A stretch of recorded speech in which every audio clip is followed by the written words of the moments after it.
नमस्कार दोस्तों, finance with Vibhas में आपका स्वागत है। देखिए, अभी मैं हेल्थ इंश्योरेंस की चर्चा कर रहा था। उस हेल्थ इंश्योरेंस में मैं अभी बताया पिछले वीडियो में कि जो इंडिविजुअल पॉलिसी क्या होता है। अगर आपने नहीं देखा है तो वो जरूर देख लीजिएगा। इंडिविजुअल पॉलिसी में मैंने एक पॉलिसी भी जिक्र किया था कि जो SBI जनरल इंश्योरेंस कंपनी का एक प्रोडक्ट है आरोग्य एडवांस, उसको मैंने जिक्र किया था। अगर आपने नहीं देखा है तो वो जरूर देख लीजिएगा। आज जो मैं डिस्कस करने वाला हूँ वो आपसे डिस्कस करूंगा कि ग्रुप हेल्थ इंश्योरेंस क्या होता है।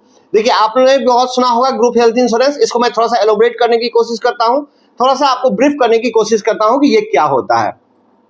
जनरली ग्रुप हेल्थ इंश्योरेंस जो होता है वो जो भी किसी भी कंपनी में अगर आप काम करते हैं या किसी भी कंपनी के अंदर जितने भी इंप्लॉय है, चाहे वो छोटी कंपनी हो बड़ी कंपनी हो, मिनिमम 7 जिस कंपनी में मिनिमम 7% है वो एंड अबव, उस कंपनी की दायित्व होती है कि वो अपने सारे स्टाफ का इंश्योरेंस करवा के रखे। अगर नहीं भी करवाती है तो ये उनकी रिस्पॉन्सिबिलिटी रहती है। इसको कहते हैं ग्रुप हेल्थ इंश्योरेंस। देखिए, इससे क्या फायदा है।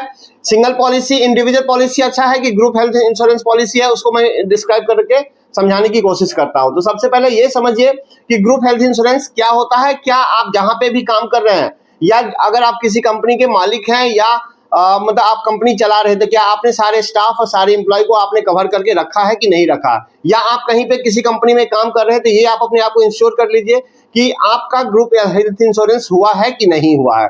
अगर नहीं हुआ है तो आप उत्सुक रहिए, क्वेरी कीजिए अपने एम्प्लॉयर से और वो उनके पास प्रोविजन होगा तो जाकर के अपना करवा लीजिए। पहली चीज। अब हम आते हैं कि ग्रुप हेल्थ इंश्योरेंस क्यों जरूरी है। क्या इंडिविजुअल पॉलिसी से ज्यादा बेटर है ग्रुप हेल्थ इंश्योरेंस? इस चीज को समझिए। कुछ चीजों को हम डिस्कस करते हैं। जैसे कि ग्रुप हेल्थ इंश्योरेंस और क्या होता है कि मान लीजिए एक कंपनी है जिसमें 100 इंप्लॉय है, तो 100 इंप्लॉय अगर हर एक आदमी एक एक करके इंडिविजुअल पॉलिसी लेगा तो उसकी प्रीमियम हाई होगी। इसके लिए कंपनी क्या करती है कि सारे आदमी को क्लब करके एक सर्टेन पॉलिसी लेता है जिसमें सारे स्पेसिफिकेशन रहता है, सारा प्रोविजन रहता है और उसकी प्रीमियम कम आती है। तो ग्रुप हेल्थ इंश्योरेंस यही होता है। अब देखिए, ये नॉर्मल हेल्थ इंश्योरेंस से क्यों अच्छा है। सबसे पहली बात कि इसमें कम प्रीमियम लगता है। इसकी जो प्रीमियम होता है बहुत कम होता है। कम इसलिए होता है कि ये मास लेवल पे काम करता है। एक एम्प्लॉय में सपोज 1000 एम्प्लॉय है तो वहां पे प्रीमियम क्या है, हर एक आदमी में रिस्क की शेयरिंग बढ़ जाती है, जिसके कारण इसकी जो है प्रीमियम कम हो जाता है। अब इसकी एडवांटेज और भी दूसरा क्या है कि अगर आप सिंगल पॉलिसी माने इंडिविजुअल पॉलिसी लेते हैं तो हो सकता है कि इससे प्री एग्जिस्टिंग डिजीज जो होता है उसकी वेटिंग पीरियड बढ़ जाए।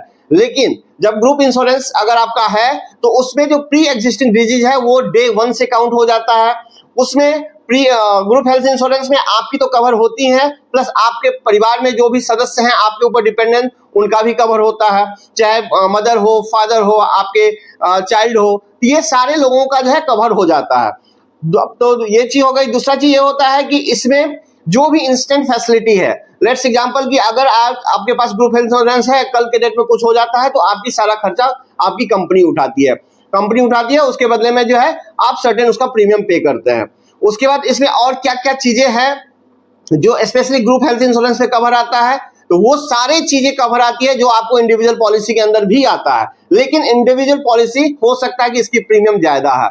कुछ क्रिटिकल इलनेस और कुछ चीजें हैं जो सिंगल पॉलिसी में कवर नहीं होती है नॉर्मली, लेकिन ग्रुप हेल्थ इंश्योरेंस में कवर होती है। क्या होती है वो जैसे होती है आपकी मैटरनिटी इशू है, जो भी फर्टिलिटी से रिलेटेड चीज है, कुछ कंपनी उसको भी प्रोवाइड करती है। वो सब कुछ डिपेंड करता है कि आपकी कंपनी कौन सी पॉलिसी ले रही है और वो कितना प्रीमियम खर्च कर रही है आपके लिए। देखिए, कोई भी जो कंपनी है वो डिपेंड करता है कि आप उसको कितना प्रीमियम दे रहे हैं जो उसको कवरेज आपको बना करके देती है। तो जो भी क्रिटिकल इलनेस हो, प्री एग्जिस्टिंग डिजीज हो, मतलब इनिशियली मैंने अभी क्रिटिकल इलनेस की बात किया या फिर आपका जो भी प्री एग्जिस्टिंग डिजीज है या इंस्टेंट की बात किया, वो सारा कुछ आपको ग्रुप हेल्थ इंश्योरेंस के अंदर कवर होता है। और ये कवरेज जो है आपकी कंपनी जिस कंपनी इन द सेंस कि जहां पे आप काम करते हैं, जो आपका एम्प्लॉयर है जहां पे आप काम करते हैं, वो कितने रेपुटेड है और उनका जो है रेपुटेशन किसी कंपनी से कितना बड़ा टाई अप है, वो इस पे डिपेंड करता है। चूंकि जो भी मतलब टाई अप हॉस्पिटल होता है वो बड़े बड़े कॉर्पोरेट हॉस्पिटल भी टाई अप होता है और छोटे से छोटे, मतलब इन द सेंस कि जो अच्छा हॉस्पिटल होता है वही टाई अप होता है। तो आप जहां भी काम कर रहे हैं वो आप इस चीज को इंश्योर कर लीजिए कि आपका ग्रुप हेल्थ इंश्योरेंस है कि नहीं है। अगर आपके पास नॉर्मल हेल्थ इंश्योरेंस है, मतलब इंडिविजुअल हेल्थ इंश्योरेंस है, तब वरीड करने की कोई जरूरत नहीं है। अगर ग्रुप नहीं भी है तो चलेगा। अगर नहीं है तो आप वहां से क्वेरी कीजिए और आप ग्रुप हेल्थ इंश्योरेंस ले लीजिए। तो आई होप आपको समझ में आ गया होगा कि ग्रुप हेल्थ इंश्योरेंस क्या होता है और इसमें वो क्या क्या सब चीजें ऐड होता है। तो अगर ये मेरा वीडियो अच्छा लगता है तो लाइक कीजिए, सब्सक्राइब कीजिए और मुझे अप्रिशिएट कीजिए, ताकि मैं आपके लिए नया नया इंफॉर्मेशन लेके आऊंगा। और तब तक मेरे इस फाइनेंस विद विभास में जुड़े रहिए। धन्यवाद।